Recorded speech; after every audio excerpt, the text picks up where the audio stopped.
Naniniwala ang ilang magulang na dapat nang ibalik ang old school calendar dahil sa epekto ng matinding init sa mga estudyante. Alamin yan sa report ni Paul Hernandez.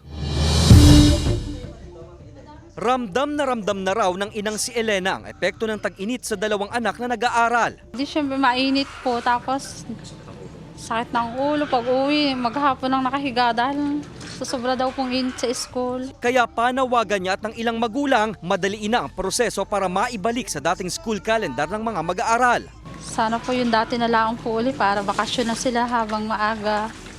Para by June, pasok ka na uli. Malamig na po yun eh. Sobrang init talagang mait talaga po.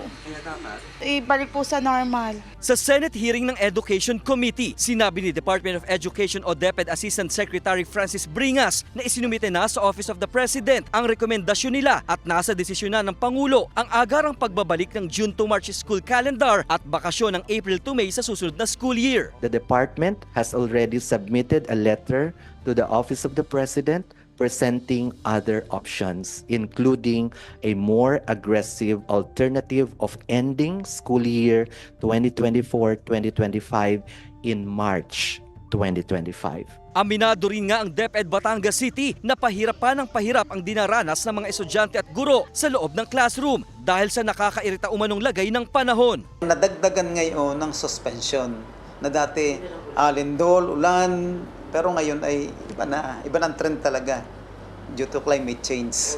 Yun nga lang, para magawa raw ang agarang pagpapanumbalik sa nakagawiang school calendar, posibleng magkaroon ng pasok ang weekend. Magigipit daw kasi ang DepEd sa mga araw ng may pasok. Hinihintay pa ng DepEd ang tugon ng Malacanang sa ipinasa nilang liham. Kasama si Buhay Adante Jr., Paul Hernandez, Balitang Southern Tagalog.